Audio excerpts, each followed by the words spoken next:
নাই আমি আজি কোভিড ৰিভিউ মিটিং লৈছোঁ আমাৰ 4টা ডিষ্ট্ৰিক্টৰ 4জন DC আমাৰ জইণ্ট ডাইৰেক্টৰ আমাৰ DPM সবকো লৈ পেলাই আজি আমি এটা ৰিভিউ কৰিছোঁ আমাৰ 4খন ডিষ্ট্ৰিক্টত ওদালগুৰিত অলপ পাৰ্চেণ্টেজটো বেছি হৈ আছে 7% আৰু ওদালগুৰিত বাদ দি পেলাই আমাৰ যিখন তিনিখন ডিষ্ট্ৰিক্ট আছে কোকৰাঝাৰ চিৰাং বাক্সা এইখিনিত প্ৰায় 3.5 তেনেকুৱা পাৰ্চেণ্ট হৈ আছে আৰু এতিয়ালৈকে যিখিনি আমাৰ পজিটিভ কেছেছ আহি আছে সেইখিনিক চম্ভালিবৰ কাৰণে আমাৰ যথেষ্ট সুবিধাবিলাক আছে তো সেইকাৰণে আমি আগবাঢ়ি আছোঁ আৰু ইয়াতকৈ যদি আমাৰ নাম্বাৰটো বাঢ়ি যায় ইয়াতকৈ যদি চিটুৱেশ্যনটো বেয়া হয় তেতিয়া আমি কেনেকৈ সেইটো ফেচ কৰিম ইয়াৰ কাৰণে আজি আমি এটা আলোচনা কৰিছোঁ আৰু য'ত আমাৰ প্ৰব্লেম হৈ আছে সমস্যা আছে এইখিনি সমাধান কৰাৰ কাৰণে আমি কিছুমান ডিচিশ্যন লোৱা হৈছে আৰু গোটেই মেকানিজমটোত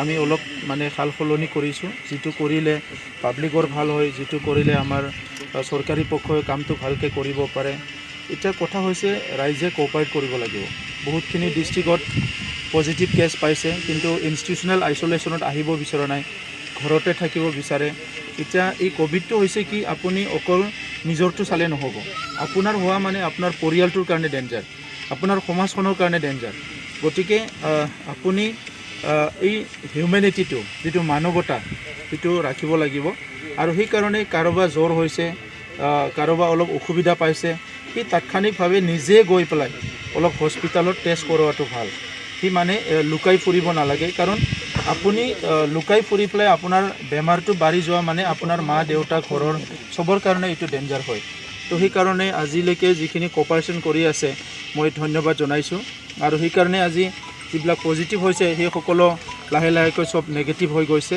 আৰু মৰ্টেলিটিটো আমাৰ ইয়াত যথেষ্ট কম এজন দুজন আজি গম পাইছোঁ যে চিৰাং জিলাত 19 তাৰিখৰ পৰা আজিলৈকে ডেথ নাই বাক্সা জিলাতো এটা দুটা ৰেয়াৰ মানে আহি আছে এটা দুটা মাজে মাজে তো এইকাৰণে এটা নিয়ন্ত্ৰণত আছে বুলি আমি ভাবিছোঁ কিন্তু সজাগতাটো বহুত ডাঙৰ কথা সেইকাৰণে মই আপোনালোককো কৈছোঁ যে ফিজিকেল ডিষ্টেঞ্চটো মেইনটেইন কৰিব লাগে চবে আৰু সজাগ হৈ থাকিব লাগে আৰু সকলো যাতে এনি চিটুৱেশ্যন মানে গভৰ্ণমেণ্টক কোঅপাৰেট কৰে হেল্থ ডিপাৰ্টমেণ্টক কোঅপাৰেট কৰে এডমিনিষ্ট্ৰেশ্যনক কোঅপাৰেট কৰে কাৰণ এতিয়া হেল্থ ডিপাৰ্টমেণ্ট এডমিনিষ্ট্ৰেশ্যন চবে কোভিড মানে ইয়াৰ লগত ফাইট কৰি আছে আৰু সেই ৱাৰিয়ৰসকলক যিসকলে ফাইট কৰি আছে তেখেতসকলক এনি চিটুৱেশ্যন কোঅপাৰেট কৰিব লাগে মই সেইটোৱে কৈছোঁ আৰু যেতিয়া মানে পুলিচৰ মানুহ বা এডমিনিষ্ট্ৰেশ্যনৰ মানুহ বা হেল্থৰ মানুহ গাঁওবিলাকত গৈ পেলাই কিবা এটা কথা কয় সেইটো অলপ মানে শুনিবলৈ মই ৰাইজক আহ্বান কৰিছোঁ ছাৰ হেল্থ হ'ব এইটোতো আমাৰ অকল অসমৰ কথা নহয় এণ্টায়াৰ ইণ্ডিয়াত হেল্থ যিটো আছে ইনফ্ৰাষ্ট্ৰাকচাৰ সেইটো যথেষ্ট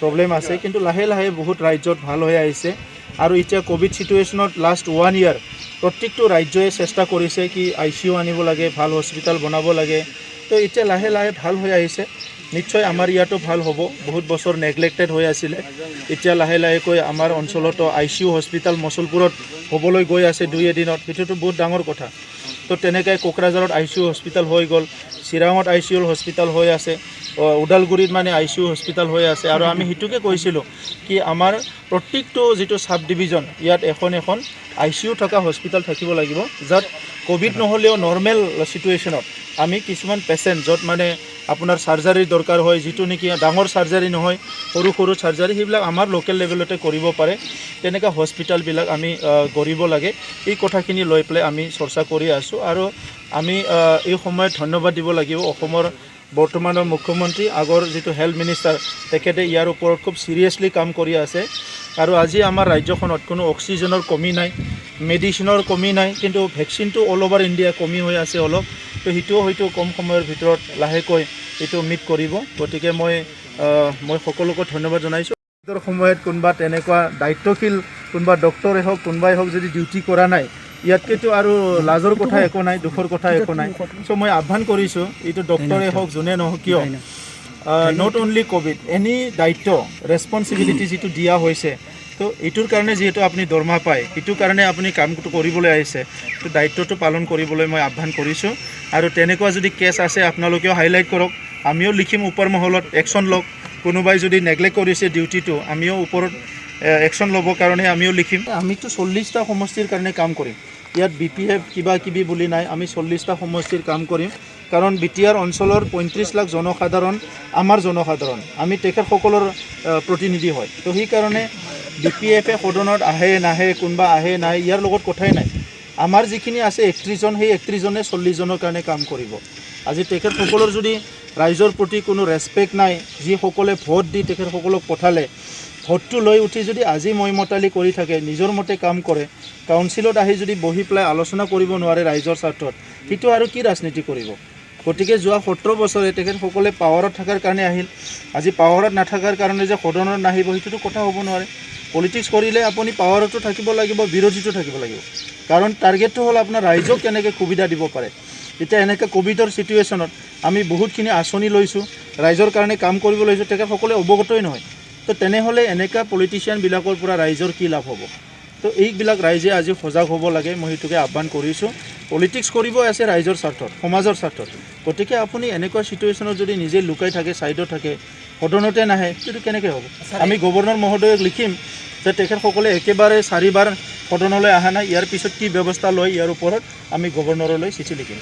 ইয়াৰ লগত বহুত বছৰ আমি যুঁজিলোঁ, এতিয়ালৈকে আমি সেই ডাইনী হত্যা সমাপ্ত কৰিব পৰা নাই, আৰু ইয়াৰ কাৰণে আমি ফেইলাৰ বুলি ক'ব লাগিব। আমাৰ এডুকেশ্যন ছিষ্টেমটো ফেইল হৈছে, আমাৰ ৰিলিজিয়াছ ইনষ্টিটিউশ্যনবিলাক ফেইল হৈছে, আৰু আজি যিটো সভ্যতাটো ইমান আগুৱাই গ'ল ছায়েন্স আৰু টেকন'লজি, ইয়াত আমি মানুহক যেনেকৈ এডুকেশ্যন দিব লাগে সেইটো দিব নোৱাৰাৰ কাৰণে আজি এনেকুৱা সমস্যাবিলাক হৈ আছে। গতিকে এইখিনি সময়ত মই সেইটোকে আহ্বান জনাম, মানুহ ইমান অন্ধবিশ্বাসত এতিয়া থাকিব নালাগে, আৰু এটা ডাইনী হত্যাৰ আঁৰত এটা কাহিনী থাকে। সেই কাহিনীবিলাক যিটো হয়, কাৰোবাৰ ব্যক্তিগত কাহিনী হয়, কাৰোবাৰ কিবা মাটি বাৰীৰ কিবা কাহিনী হয়, কাৰোবাৰ কিবা বেলেগ এটা ক্লেছ থাকে, সেইবিলাকে যাই পেলাই তেনেকুৱা ৰূপ লয়।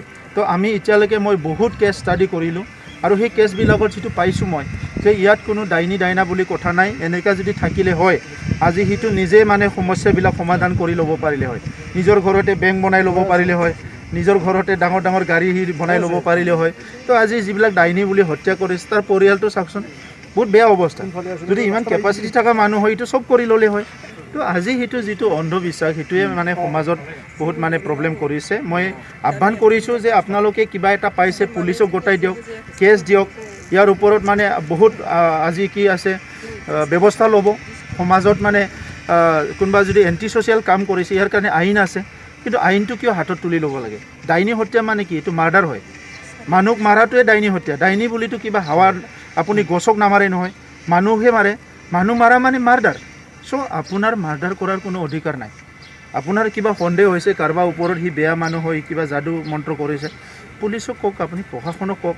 চ' সেইকাৰণে আজি মই সকলো আমাৰ যিটো আছে ছ'চিয়েল অৰ্গেনাইজেশ্যন, আমাৰ যিটো আছে ৰিলিজিয়াছ অৰ্গেনাইজেশ্যন, আমাৰ সকলো শ্ৰেণীকে মই আহ্বান কৰিছোঁ, সকলো যাতে এক্টিভ হয় আৰু ছ'চিয়েল এৱাৰনেছটো কৰে, আৰু সকলো শ্ৰেণীৰ মানুহকে মই আহ্বান কৰিছোঁ এনেকুৱা অন্ধবিশ্বাসত গৈ পেলাই নিজৰ সমাজখন নষ্ট কৰিব নালাগে।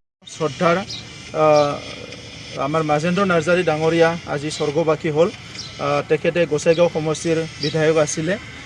মই তেখেতৰ যিটো স্বৰ্গবাসী আত্মা ইয়াৰ কাৰণে প্ৰাৰ্থনা কৰিছোঁ, তেখেতৰ স্বৰ্গত যাতে শান্তিত থাকিব পাৰে, আৰু ইয়াৰ লগতে তেখেতৰ পৰিয়ালবৰ্গলৈ মই সমবেদনা জ্ঞাপন কৰিছোঁ দুখৰ সময়ত, আৰু আমি তেখেতসকলৰ পৰিয়ালৰ লগত আছোঁ।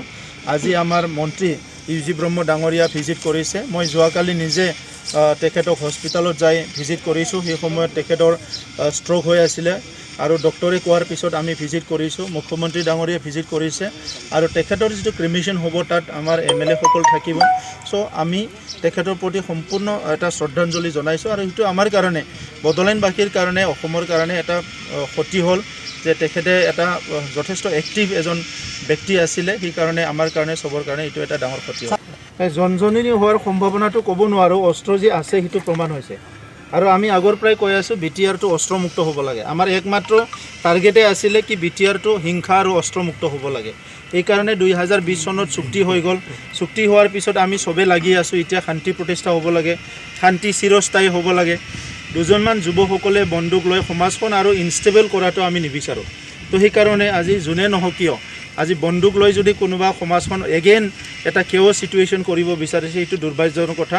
মই অভিভাৱকসকলক আহ্বান কৰিছোঁ যাতে কোনো যুৱকক অস্ত্ৰ লোৱাত এনকাৰেজ নকৰে, মই সমাজৰ সকলো শ্ৰেণীৰ ৰাইজক আহ্বান কৰিছোঁ। এইখিনি সময়টো আমাৰ যথেষ্ট কঠিন সময়। আমি অৰ্থনৈতিকভাৱে আগুৱাই যাব লাগিব। শিক্ষা দীক্ষা সকলো দিশত আমি পিছ পৰি আছোঁ। আমি আগুৱাই যাব লাগে। আৰু এনেকুৱা সময়ত যদি এজন দুজনে বন্দুক লৈ ইয়াতে যদি বেয়া চিটুৱেশ্যন কৰে, কোনোবা জংঘলত যায়, ইয়াৰ পৰা আমাৰ সমাজৰ একো লাভ নহ'ব, সমাজৰ ক্ষতিহে হ'ব।